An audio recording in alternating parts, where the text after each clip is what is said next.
Hola a todos, buenas tardes. Como siempre, espero que se encuentren muy bien. Esta es mi actualización de la situación del frente en la guerra de Ucrania para el día 17 de diciembre de 2024. Y el día de hoy vamos a hablar principalmente de dos puntos. Vamos a hablar de todo lo que es la zona sur de Donetsk, tanto en la zona de Kurajove como también en la zona de Velika Novoselivka. Y también vamos a hablar luego de lo que está ocurriendo en Kursk. Los movimientos de estas últimas horas no son bastantes, pero sí son tremendamente importantes, especialmente lo que está ocurriendo en Kursk y lo que está ocurriendo en Velika Novoselivka. Pero antes de entrar en detalle acerca de todo lo que ha ocurrido en las últimas horas, me gustaría recordarles que la mejor manera de apoyar este canal es a través de la suscripción, así que si me ven regularmente, si les gusta mi contenido y si todavía no se han suscrito, darle clic a ese botón de suscripción sería una ayuda tremenda para mí y para este canal.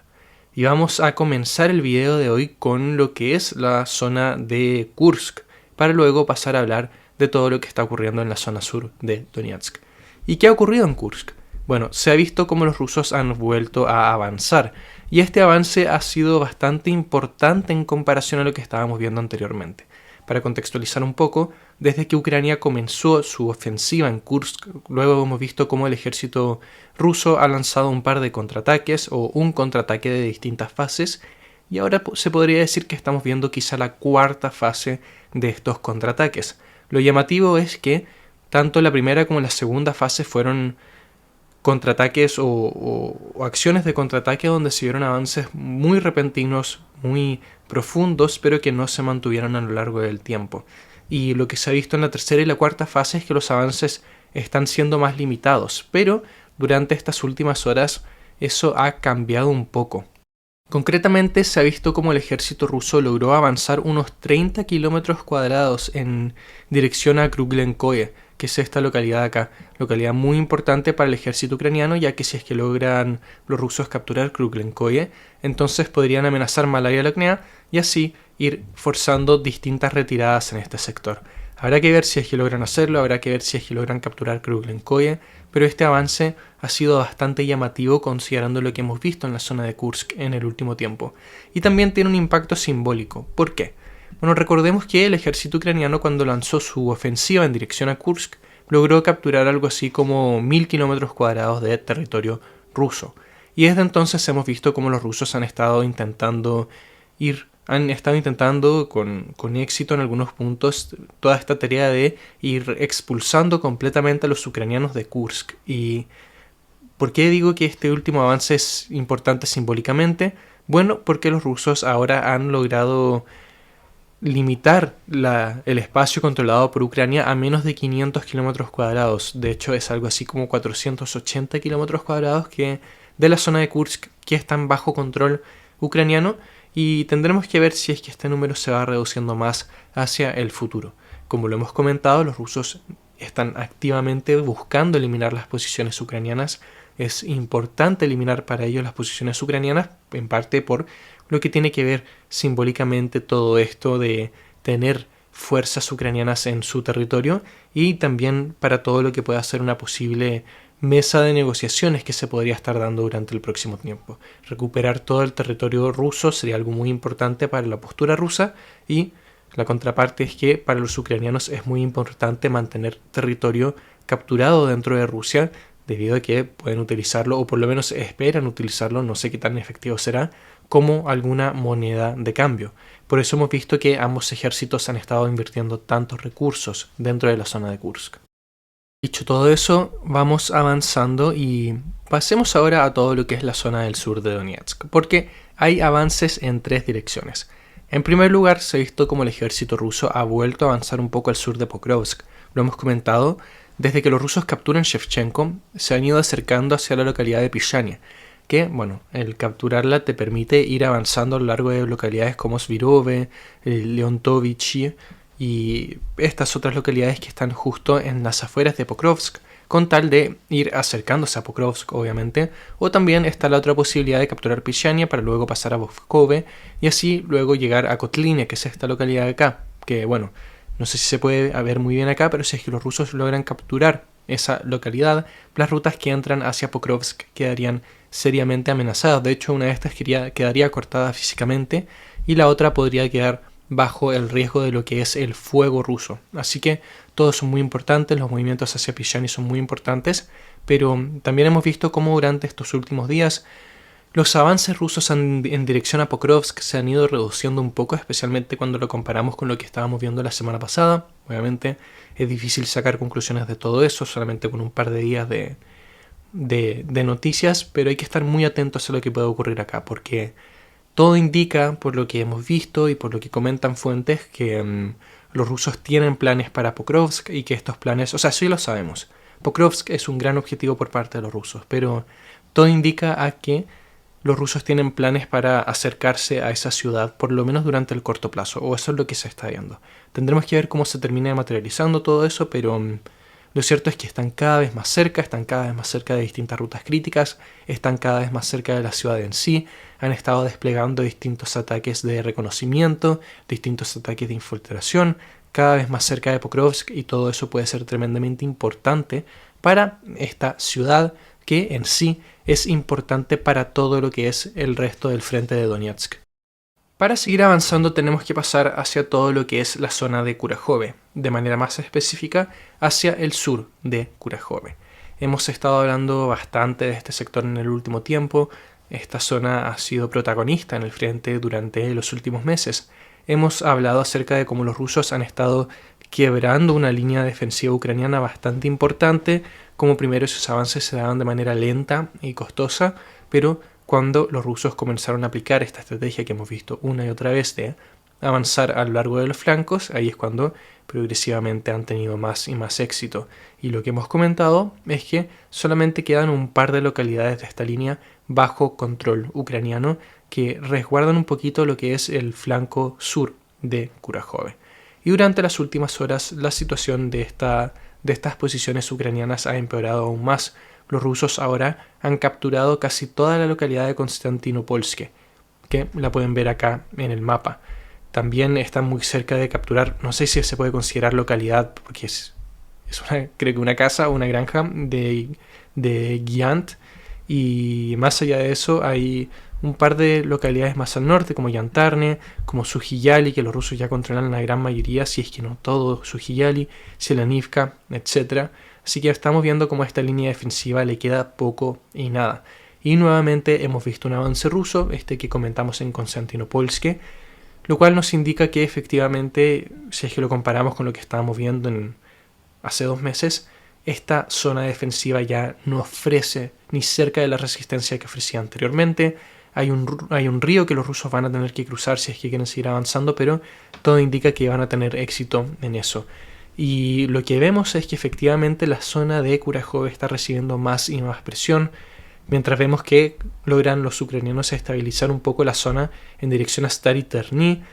Ahora estamos viendo cómo en el sur no están teniendo este mismo resultado. La batalla de Kurajove, como siempre lo comentamos, lenta. Nosotros desde que comenzó, desde antes de que comenzara, comentábamos de que iba a ser una batalla lenta, friccionada, que los avances directamente desde el este iban a tener algún grado de éxito, pero que iba a ser difícil, iba a tomar tiempo, y que eventualmente íbamos a ver cómo los rusos iban a comenzar a avanzar a lo largo de los flancos. Recordemos que para cuando comience la batalla en Kurajove,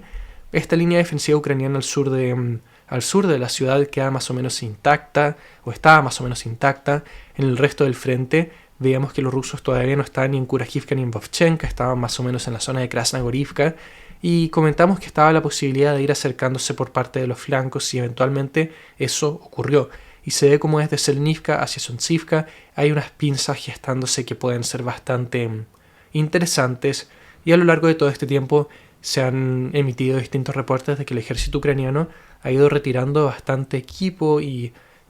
una importante cantidad de tropas de lo que es Kurajove en sí. Pero la batalla por la ciudad se mantiene, todavía hay uno que otro avance, todavía hay batallas constantes, mientras que se está esperando a que los flancos caigan. Eso ya está ocurriendo, es probable que vaya a ocurrir, a menos que haya un cambio importante en la dinámica de esta batalla, quién sabe, quizá una cantidad importante de refuerzos, no sé, la verdad es que no sabría decirles qué específicamente.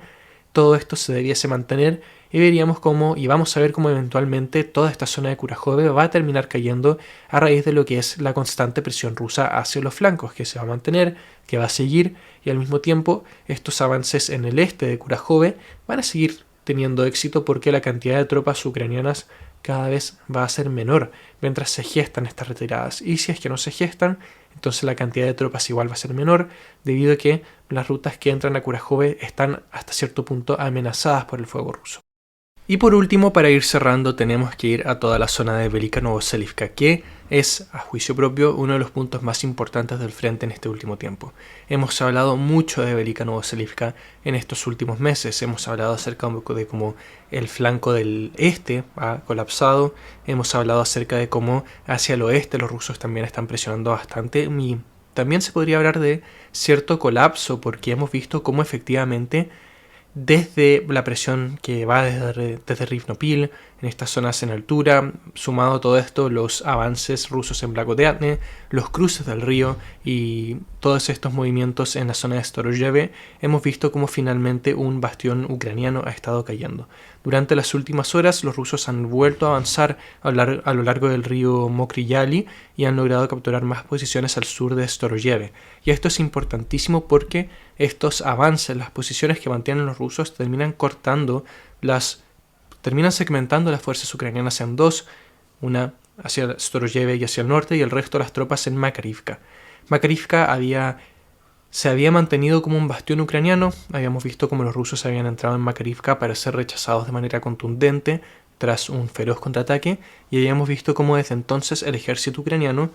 había mantenido Makarivka de manera bastante sólida. Los rusos no estaban logrando entrar en la localidad, pero todo eso ha cambiado, y claro, acá en el mapa tenemos Makarivka como una localidad bajo control ucraniano, pero dada la situación en el frente, dado los movimientos, yo me atrevería a decir que el ejército ucraniano, si es que ya no abandonó, o sea, lo más probable es que ya abandonó Makarivka, debido a que las posiciones que mantienen los rusos, y si es que no lo abandonó, sería un craso error porque prácticamente estas tropas están rodeadas, están cortadas del resto de las posiciones ucranianas y están recibiendo presión desde distintos puntos de altura y ataques desde prácticamente todas las direcciones. Así que todavía no podría afirmar que Ucrania abandonó Makarivka, pero yo creo que lo más probable es que sí, y en caso de que no lo hicieron, de que no lo hayan hecho, sería un error tremendo. Así que, ¿qué vamos a ver acá en el próximo tiempo? Probablemente los rusos van a hacerse con la localidad de Makarivka, una localidad que les costó mucho tiempo capturar, pero que nuevamente se utilizó la misma táctica que hemos comentado una y otra vez, atacar a lo largo de los flancos, y eso ha logrado dar frutos. Más allá de eso, luego podríamos ver la batalla por Storozheve, o podríamos ver que los rusos desde el oeste de Velika Novoselivka comiencen a atacar directamente lo que es Neskuchne y Vremivka, con tal de hacerse con posiciones hacia el oeste de Velika Novoselivka en sí, lo cual podría complicar aún más la logística del ejército ucraniano. Recordemos que acá entre Velika Novoselivka y Vremivka y Neskuchne hay un río que obviamente se puede cruzar en algunos momentos, en algunas instancias, pero complica bastante la logística ucraniana tener que cruzar a lo largo de los ríos. Ahí es donde Velika Novoselivka cuenta con distintas rutas, distintas carreteras que entran hacia la ciudad desde el norte, pero, como ya lo hemos comentado, las posiciones rusas en Novi Komar hacen que el uso de estas carreteras ahora no solamente sea difícil, antes era difícil debido a que los rusos podían atacar estas carreteras con el uso de artillería, con el uso de drones. Los ucranianos estaban limitados a utilizar estas rutas quizás solamente en la noche, en distintos momentos, pero ahora es imposible, ya que los rusos controlan estas rutas. De momento, Ucrania, si es que quiere sacar o meter cosas hacia Velika Novoselivka, tiene que hacerlo a lo largo de estos ríos, lo cual puede ser muy complicado. No sabemos cuál es el estado de los cruces, si es que hay cruces, no sabemos cuál es la profundidad del río, etc. Pero de igual manera no es lo ideal. Y si es que los rusos se siguen aproximando hacia Neskuchne y hacia Vremivka, vamos a ver que esa situación empeora aún más.